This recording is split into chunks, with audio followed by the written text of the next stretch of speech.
28 years later इस movie का trailer अभी काफी पॉपुलर हो रहा है। ये मूवी होने वाली है 28 डेज लेटर मूवी ट्रायोलॉजी का थर्ड पार्ट, जो कि काफी साल के प्रोडक्शन इशू के बाद फाइनली रिलीज हो रही है। 28 डेज लेटर ये इस ट्रायोलॉजी सीरीज का पहला पार्ट था, जो कि 2001 में रिलीज हुआ था। उसके बाद में आने वाले पार्ट का नाम था 28 वीक्स लेटर, फिर अभी आ रहा है 28 ईयर्स लेटर। इसको मूवी ट्रायोलॉजी तो बोला जा रहा था, लेकिन इसका फोर्थ पार्ट भी रिलीज होने वाला है, जिसका नाम है 28 years later the bone temple. लेकिन इस मूवी की इतनी हवा क्यों चल रही है और इस मूवी ट्रायोलॉजी में इतना स्पेशल क्या है, चलिए जानते हैं इस वीडियो के अंदर और समझते हैं क्यों आपको भी 28 डेज लेटर मूवी ट्रायोलॉजी देखनी चाहिए।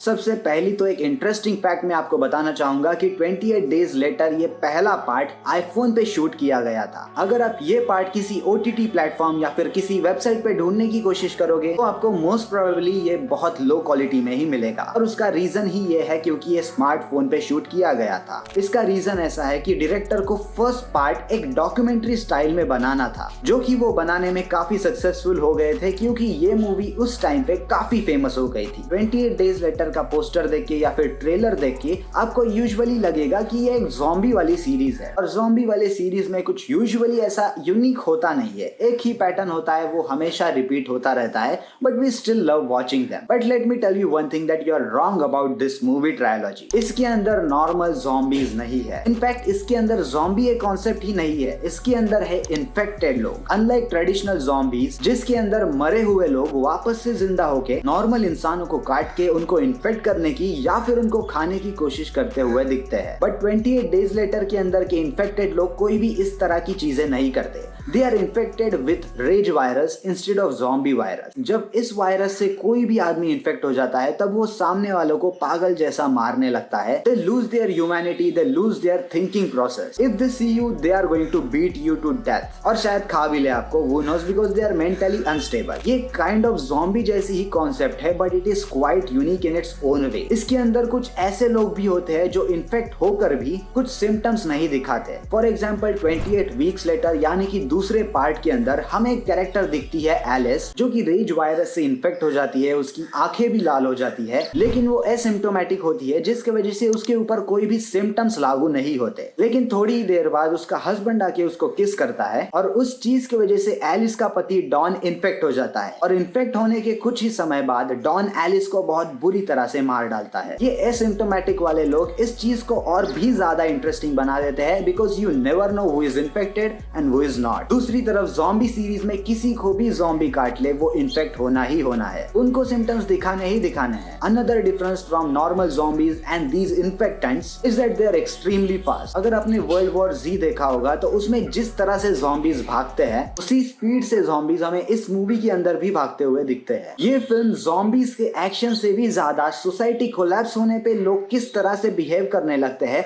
उस चीज पे फोकस करती है। जब कोई भी इंसान मौत का सामना करता है तब अच्छे से अच्छा इंसान भी अपने मॉरल्स को छोड़ देता है, और यही रियलिज्म इन मूवीज को काफी ज्यादा रियलिस्टिक और इंटरेस्टिंग बनाता है, because it focuses on psychological horror rather than just action sequences. Plus in movies की डीसैचुरेटेड कलर ग्रेडिंग्स, फर्स्ट पार्ट की हैंड हेल्ड मूवमेंट, ये सारी छोटी मोटी चीजें ऐड अप करके आपको वो मूवीज देखते वक्त ऐसा लगने लगता है कि आप सच में उस एपोकलिप्स के अंदर हो। 28 डेज लेटर के फर्स्ट पार्ट के अंदर हमें हमारा मेन कैरेक्टर जिम कोमा से उठते हुए दिखता है, और जब वो बाहर आता है तब उसे पता लगता है कि पूरी दुनिया ऑलमोस्ट खत्म हो गई है और कुछ गिने चुने लोग ही जिंदा बच पाए हैं। और बाहर निकल के लोगों को ढूंढने के बाद वो मिलता है सेलेना और हैना से, और उसी तरह से स्टोरी आगे बढ़ते जाती है। एंड ऑब्वियस ही बात है, मैं फर्स्ट पार्ट की एंडिंग के बारे में आपको नहीं बता सकता, लेकिन सेकंड पार्ट में हमारी स्टोरी कुछ अलग ही कैरेक्टर्स को फॉलो करती है, जिसमें हमारा मेन कैरेक्टर जिम यानी कि किलियन मर्फी नहीं होता। लेकिन सेकंड पार्ट के अंदर हमें इस दुनिया के बारे में और इस इन्फेक्शन के बारे में और भी ज्यादा डिटेल में इंफॉर्मेशन मिलती है। 28 डेज लेटर रिलीज हुआ था 2002 में, 28 वीक्स लेटर रिलीज हुआ था 2007 में, और अभी 28 ईयर्स लेटर रिलीज होने वाला है जून 2025 में, मतलब ऑलमोस्ट 17 साल के बाद। पिछले कई सालों में इसके प्रोडक्शंस में कई इश्यूज आए थे, जिसके बारे में मैं अभी बात नहीं करना चाहूंगा, लेकिन अभी फाइनली हमें थर्ड पार्ट मिलने वाला है, जिसमें हमारा मेन कैरेक्टर यानी कि किलियन मर्फी उर्फ जिमी वापस आते हुए मिलेगा। मतलब ये चीज कंफर्म तो नहीं हुई है और इस ट्रेलर में हमें किलियन मर्फी कहीं भी नजर नहीं आता, लेकिन हमें कुछ हिंट्स मिलते हैं जिसकी मदद से हम अंदाजा लगा सकते हैं कि शायद थर्ड पार्ट में किलियन मर्फी वापस आ जाए। सबसे पहला हिंट तो है चर्च के ऊपर लिखे हुए ये लाइंस, जिसमें हमें जिमी ऐसा नाम लिखा हुआ दिखता है, जिसके अंदर हमें एक आदमी उल्टा लटका हुआ मिलता है जो शायद किलियन मर्फी हो या फिर नहीं भी सकता है। और दूसरा हिंट है कि इसी ट्रेलर के स्टार्टिंग में जिमी करके पुकारा जाता है जो कि और कई बच्चों के साथ बैठा हुआ होता है। ये सीन एपोकलिप्स के स्टार्ट में हमें दिखाया गया है, तो शायद से ये जिमी का हमें बचपन दिखाया जा सकता है। ये ट्रेलर किसी एक्शन सीक्वेंस, किसी हॉरर सीन से भी ज्यादा एक कल्ट लाइक बिहेवियर पे फोकस करता है, जहाँ पे हमें कई क्रीपी इमेजरी देखने मिलती है लाइक दिस, जहाँ पे हमें शायद एक ह्यूमन स्कल्स का ढेर दिखाई दे रहा है, या फिर ये सीन जहाँ पर एक बच्चे को लोग भगवान की तरह प्रेज कर रहे हैं, या फिर ये अजीब सा सीन,